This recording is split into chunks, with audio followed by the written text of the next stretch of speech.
20 दिसंबर 1968 की शाम कैलिफोर्निया में एक युवा जोड़ा अपने पहले डेट पर निकला था, लेकिन ये उनकी पहली और आखिरी डेट साबित होने वाली थी। 16 साल की बेटी लू जैनसन और 17 साल के डेविड फराडे अपनी कार में लेक हर्मन रोड की ओर जा रहे थे, जहां उन्हें कुछ समय अकेले बिताने का मौका मिल सके। उन्हें अंदाजा नहीं था कि एक अजनबी उनकी कार का पीछा कर रहा था, जो जल्द ही अमेरिका के सबसे कुख्यात और रहस्यमयी सीरियल किलर ज़ोडिएक किलर के रूप में जाना जाएगा। उस रात जब वे लेक हार्मन के पास रुके तो वह अजनबी उनके पीछे आकर उनकी कार के रास्ते में खड़ा हो गया, जैसे कि उनका पीछा कर रहा हो। उन्होंने थोड़ी देर के लिए रुकने का निर्णय लिया, लेकिन अचानक उस अजनबी ने उनकी कार के पिछले पहिए पर गोली चला दी, जिससे वे बाहर आने पर मजबूर हो गए। डरकर दोनों ने भागने की कोशिश की, लेकिन उस व्यक्ति ने उन्हें गोली मार दी। डेविड के सिर पर एक घातक गोली और बेटी लू की पीठ पे 5 गोलियां मारी। जब तक पुलिस घटनास्थल पर पहुंची तब तक वह हत्यारा गायब हो चुका था। ये भयानक घटना बस एक शुरुआत थी उस आतंक के दौर की, जिसने न केवल कैलिफोर्निया बल्कि पूरे देश को हिलाकर रख दिया।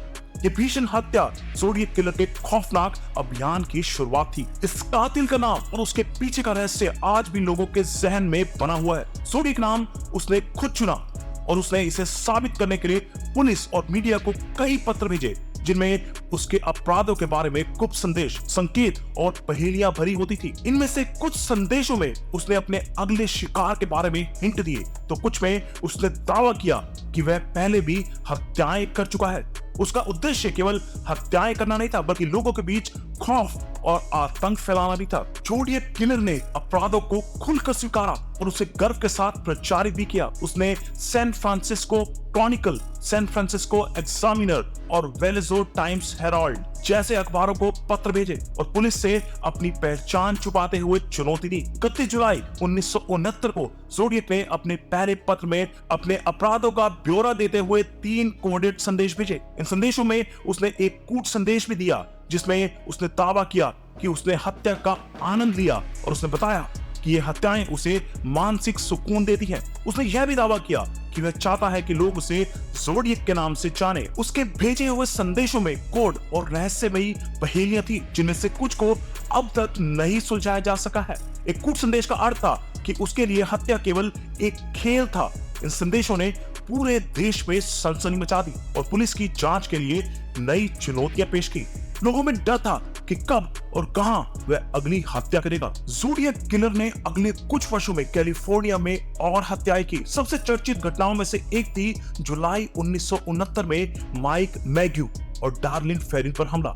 दोनों एक पार्किंग में बैठे थे जब ज़ोडिएक उन तक पहुंचा और उन पर गोलियां बरसाई। माइक गंभीर रूप से घायल हुआ, लेकिन बच गया और उसने पुलिस को ज़ोडिएक के हुलिये के बारे में जानकारी दी। इसके कुछ महीने बाद एक और हमला लेक बेरिएसा में हुआ, जहां उसने ब्रायन हार्टनेल और सेसिलिया शेपर्ड पर हमला किया। ज़ोडिएक ने इस हमले में चाकू का इस्तेमाल किया और दोनों को पूरी तरह घायल कर दिया। सेसिलिया की मृत्यु हो गई, लेकिन ब्रायन बच गया और उसने ज़ोडिएक की पहचान बताई। इन घटनाओं में ज़ोडिएक की रणनीति हर बार अलग अलग थी, जिससे पुलिस के लिए उसे पकड़ना मुश्किल हो गया। वह कभी बंदूक से हमला करता तो कभी चाकू से। उसका तरीका और पहचान बदलती रहती, जिससे उसे ट्रैक करना बेहद कठिन था। ज़ोडिएक किलर की पहचान का रहस्य आज तक कायम है। कई संदिग्धों पर शक किया गया, लेकिन किसी के खिलाफ पुख्ता सबूत नहीं मिल सका। पुलिस ने कई वर्षों तक इस मामले की जांच की और कई थ्योरियां सामने आई। सबसे प्रमुख संदिग्धों में एक आर्थर ले एलन था, लेकिन उसके खिलाफ कोई ठोस सबूत नहीं मिले और वह कभी दोषी साबित नहीं हुआ। सालों बाद भी ज़ोडिएक की पहेली ने पुलिस और शोधकर्ताओं को चुनौती दी। उसके भेजे हुए कूट संदेशों में से एक हाल ही में सुलझाया गया, जिसमें उसने दावा किया कि उसकी पहचान कभी सामने नहीं आ सकेगी। यह संदेश और अधिक रहस्य पैदा करता है, क्योंकि वह दिखाता है कि उसने अपनी पहचान छुपाने के लिए हर संभव प्रयास किया। ज़ोडिएक किलर का आतंक का दौर खत्म हो गया, लेकिन उसकी कहानी अब भी जीवित है। उसकी हत्याओं और रहस्यमय संदेशों ने कई किताबें, फिल्में और डॉक्यूमेंट्रीज को प्रेरित किया।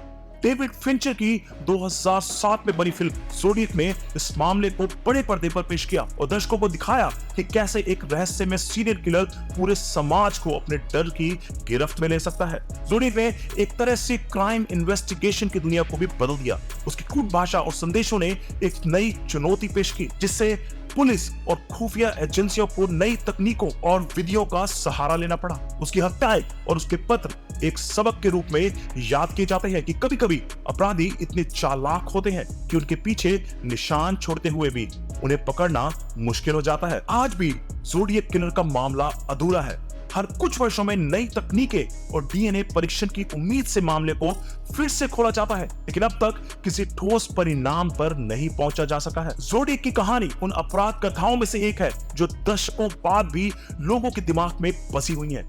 उसकी रहस्यमयी और खौफनाक विरासत ने केवल उस दौर के लोगों को ही नहीं बल्कि भविष्य की पीढ़ियों को भी झकझोर कर रख दिया। ज़ोडिएक किलर एक ऐसा नाम है जिसने दुनिया भर के लोगों के बीच आतंक फैलाया और जिसने यह साबित किया कि कुछ अपराध इतने रहस्यमयी होते हैं कि उन्हें सुलझाना एक बेहद कठिन कार्य हो सकता है। उसकी कहानी एक उदाहरण है कि कैसे एक अकेला व्यक्ति पूरे समाज को आतंकित कर सकता है और उसकी पहचान का रहस्य आज भी एक अनसुलझी पहेली बना हुआ है। इस तरह ज़ोडिएक किलर की कहानी एक खौफनाक दास्तां है जिसने कानून, समाज और मानव मनोविज्ञान को गहराई से प्रभावित किया है। उसकी हत्याओं का सिलसिला और रहस्यमय संदेश आज भी अपराध शास्त्र और रहस्य रोमांच के क्षेत्र में चर्चा का विषय बने हुए हैं।